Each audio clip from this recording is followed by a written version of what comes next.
Hey guys, welcome to JasonWhiskyWise, and myself, Jason, bringing you whiskey review number 52, where today we're going to review the Balvenie 17-year-old Doublewood, which is actually part of the Balvenie core range.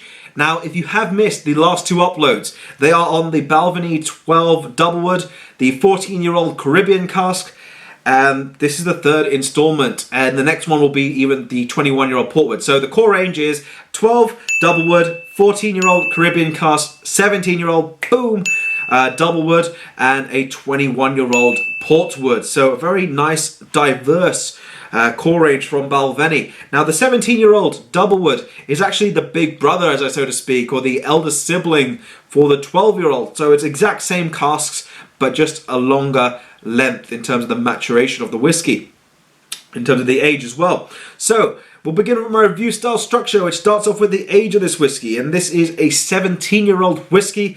It is bottled at an ABV of 40% ABV, but however, there are also 43% ABV bottles in the market, so when I find them, I will review them, and I believe I've got a miniature. Oh no, this is 43%. Let me show you that again. So it's 43%. I do have one at home, which is 40%, which is a miniature. So that was the thing. So 43% ABV. The casks they're using this one are the traditional whiskey oak cask and a sherry oak cask in the combination. So two casks comprising to make the Doublewood. Now, in terms of the distillery itself, it is over here, the Balvenie Distillery, which is also owned by William Grant and Sons, and they are located in Dufftown, Speyside, Scotland. So if it's one of those places you're going to visit, be sure to book it in advance, and I think also join their warehouse team, which is their sort of society, as that way you can also book in advance and make sure you don't just show up to the distillery. You will not be allowed in. My friends actually did that, and sadly they were not allowed to go in because you have to book in advance. So, in terms of price point of view, that is actually the interesting point on this whiskey. It is priced at £92 currently here in London for the full-size bottle, which it's quite a steep price if you're looking at it. Almost £100 for a 17 whiskey is quite a steep price, but I'll get to that. But another thing I wanted to also mention, enough with the buts. I saw it for £72 this morning online on Amazon direct from Balvenie. So it's £20 cheaper than all the places in London. So if you are looking to buy a bottle and that is the cheapest one for you, by all means, that is £20 cheaper. I've done your homework for you. But on that note, another but. Exclusivity wise, it is not exclusive. It is part of their core range, which is going to be available everywhere in the world. And in terms of caramel colour, they don't actually specify, so I think it is a no on this one.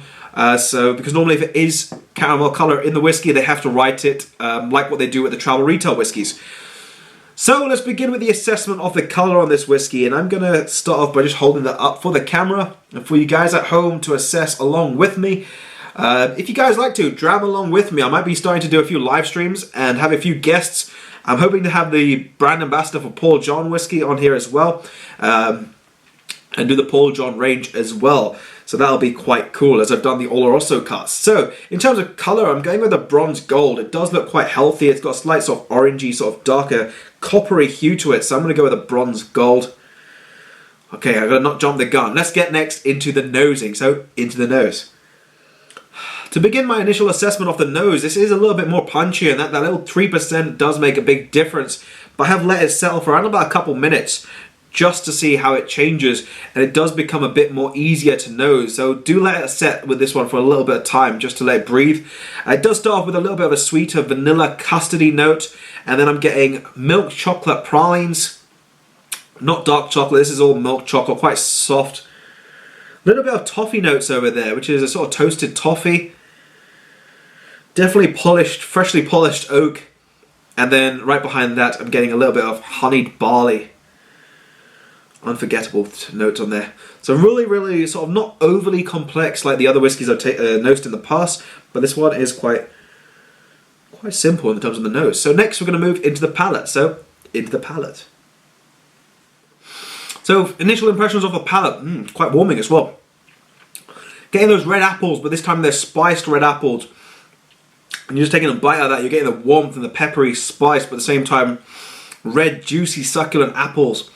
Hints of nutmeg over there, a little bit of a nutty note. but ever so soft as well.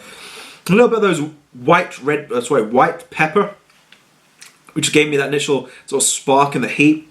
And I'd say also a little bit of candied ginger, because it's not too mouth-warming on the palate, but it's just enough, which gives you that sweeter note along with it.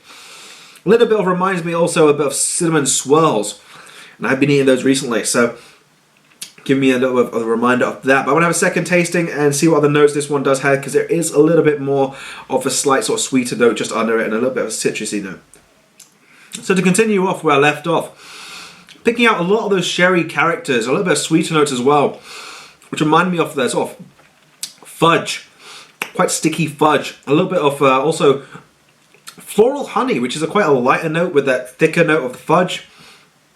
And a lot of orange zest coming through on this one. Very consistent. I think that's a house style of Balvenie, having that sort of orangey, citrusy note, remaining very consistent throughout. And then vanilla that sort of plays itself right at the end, which is reminding me of vanilla butter icing. I love baking, so that little note just sort of reminds me a lot of the vanilla sort of creaminess of the icing sugar, vanilla butter icing. So I think that's about it for the palate. Let's next move into the finish of the whiskey. So into the finish of this whiskey is a little bit more punchier with a spicy note. Spiced oak, spiced apple back in there as well. A little bit of a creamy vanilla lingers around with a citrusy zest playing itself ever so faint.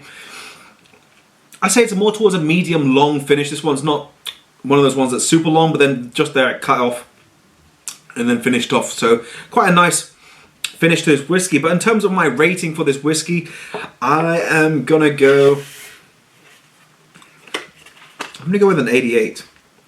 So hopefully that is standing up. Let's do that, hold that there.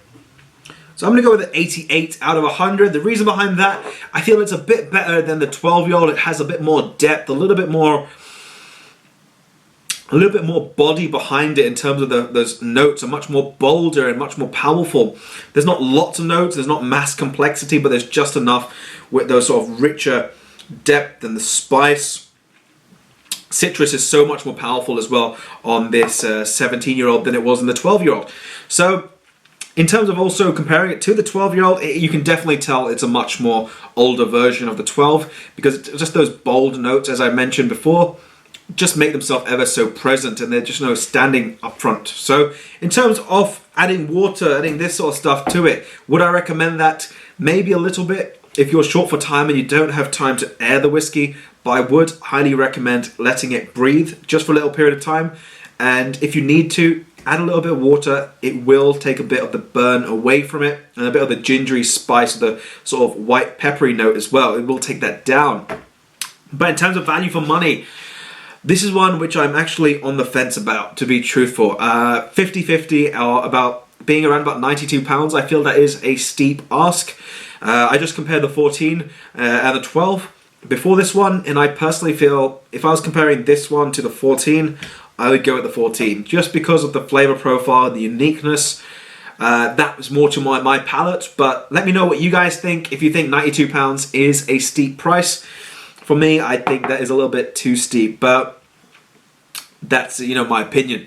In terms of, again, let it breathe, this whiskey. I have to mention that again, because that's one thing. I tried it once straight away, and it wasn't as nice as when you have it a few times after leaving it to settle and let it open out a little bit more. So would recommend highly letting this one breathe. But yeah, I did review also the Travel Retail 16. I'm going to leave a link to the video somewhere here so you guys can check out the Travel Retail stuff, because that's also stuff, if you are traveling, the pricing is fairly similar to this one at the minute. So have a look at that. But on that note, I'm going to wrap up the review over here. If you have missed any of the other videos, be sure to check it out here. The 12 and the 14 over there, and the 21 will be posted just over there. Be sure to click my subscribe button. And on that note, I will leave the video at that. If you have enjoyed, by all means, please drop it a like. If you're new, feel free to subscribe. And this is JasonWhiskyWise, and I'll catch you all for the next video.